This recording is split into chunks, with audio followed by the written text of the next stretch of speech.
Bonjour à tous et bienvenue dans la chaîne Tomate, chaîne qui vous aidera en mathématiques de la façon la plus simple possible et qui traitera les programmes de 3e, 4e, 5e et 6e. Donc on commence tout de suite avec le chapitre sur le PGCD. Donc premièrement, la définition. Le PGCD, c'est le plus grand diviseur commun de deux nombres.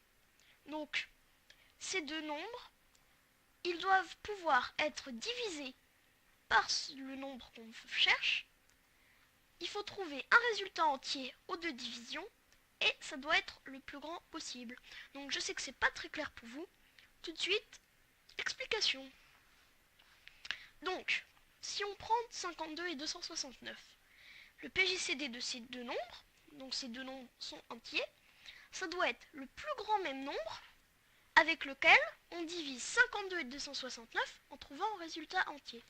Pour faire plus simple et pour que vous puissiez trouver de vous-même le PGCD de 8 et de 12, c'est 4 car 8 divisé par 4 égale 2, 12 divisé par 4 égale 3 et que 4 c'est le plus grand nombre qui peut diviser 8 et 12 en trouvant un résultat entier.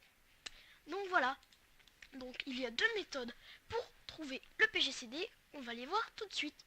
Donc premièrement, méthode des soustractions successives. Donc pour calculer le PGCD de deux nombres, on se sert d'une propriété. Donc PGCD A et B, où A est supérieur à B, c'est égal au PGCD de B et de A moins B. Donc on va voir ça tout de suite avec un exemple. Donc pour le PGCD de 26 et de 49, on fait 49 moins 26 égale 23. Donc PGCD de 26 et de 49 est égal au PGCD de 26 et de 23. On fait ça ainsi de suite jusqu'à tomber sur 0. On prend le dernier résultat avant 0, qui est entouré de rouge sur la feuille, et on obtient le PGCD des deux nombres. C'est assez long, même si c'est facile à faire sans calculatrice. Donc les deux nombres, on peut dire qu'ils sont premiers entre eux si leur PGCD est 1, c'est le cas ici. Donc, deuxième méthode, les divisions successives. C'est aussi appelé algorithme d'Euclide, en référence à Euclide, qui a inventé une division qui va nous servir. Donc, on part aussi d'une propriété. PGCD de A et de B, où A est supérieur à B, est égal au PGCD de B et de R étant le reste de la division euclidienne de A par B. Imaginons, par exemple, on fait 7 divisé par 4, c'est égal à 1, reste 3. Et bien là, c'est le reste qui nous intéresse. Donc voilà, la division euclidienne, c'est la division qui a un quotient et un reste comme résultat. Donc, passons à l'exemple. On va calculer le PGCD de 128 et de 178 avec cette méthode.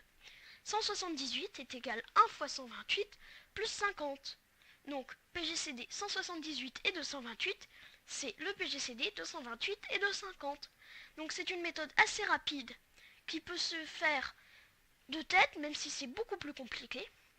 Mais c'est souvent plus rapide que la méthode vue précédemment. Donc vous faites ça ainsi de suite et comme tout à l'heure, la dernière valeur, donc le dernier nombre tout à droite de la ligne de calcul avant de trouver 0, donc là aussi c'est entouré de rouge, c'est le PGCD. Donc là, le PGCD 278 et 228, c'est 2. Bon on arrive à la fin de cette vidéo, j'espère que ça vous aura plu. N'hésitez pas à commenter, à vous abonner et à donner des idées pour les prochaines vidéos. Je vous dis à plus.